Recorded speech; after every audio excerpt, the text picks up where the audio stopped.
Hey guys, so this video covers objective number 2, which is how do students take SchoolNet assessments. This video is intended to be just kind of an overview of the student interface for you so that you know how to guide your students through that interface, through navigating it, and through taking the assessments that you assign to them in that interface. And then finally to navigate the grades and the grading system, grade book, for assessments that they take to access that in their portal. So to start with, we are going to look at how students gain access to SchoolNet because that has changed a little bit. There used to be a link on the site at the top that said Parent Portal that you would click and it would take you to the portal. That has changed. There's a new link on the website called Parents and Students. Under that, there's a link that just says PowerSchool. That is how you access the login portal if you are a student or a parent.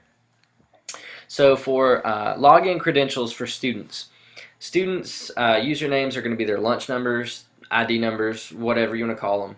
And then their passwords are going to be month, date, and year of birth. The format, for the password is just going to be the birth date with no zeros. So instead of saying, like, let's say a student was born on May 20th, 1996, instead of writing 05/20/1996, you're just going to put 5/20/1996.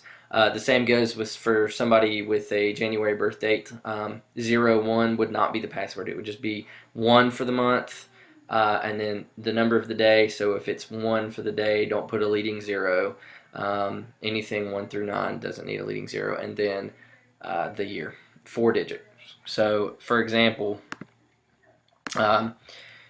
you could put 43728 as their student ID number, and then the password could be, if they were born May 5th, 5/5/1996.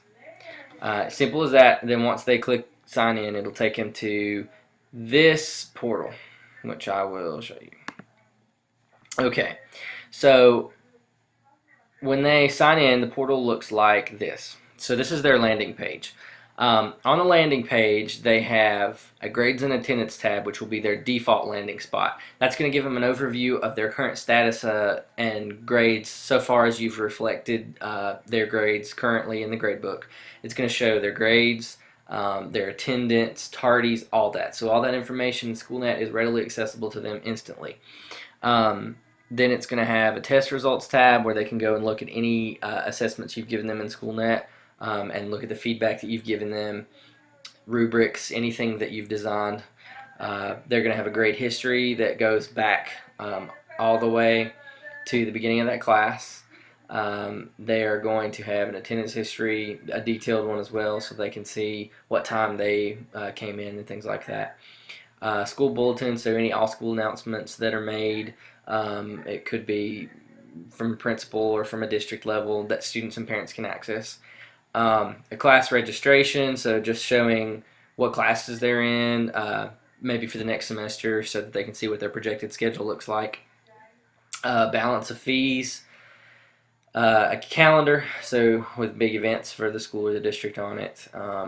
School information, and then finally this last tab, which is what we're focusing on.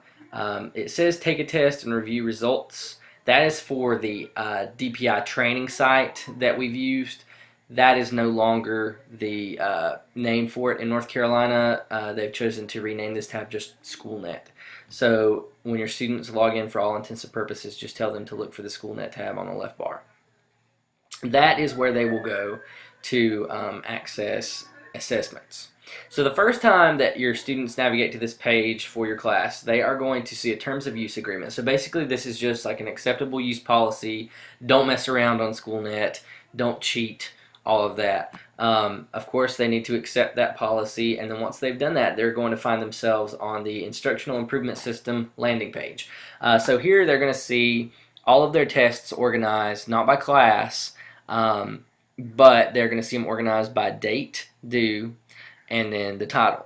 So obviously the ones that are due the soonest are going to be prioritized to the top, so that it kind of gives them a little bit of a I guess a priority hierarchy for what they need to do first. So that's basically it as far as the overview goes. All they need to do once they get here is click the test that they need to take, and then from there it's a very straightforward process. So, okay, thank you very much. I hope this was helpful, and we are on to objective number 3.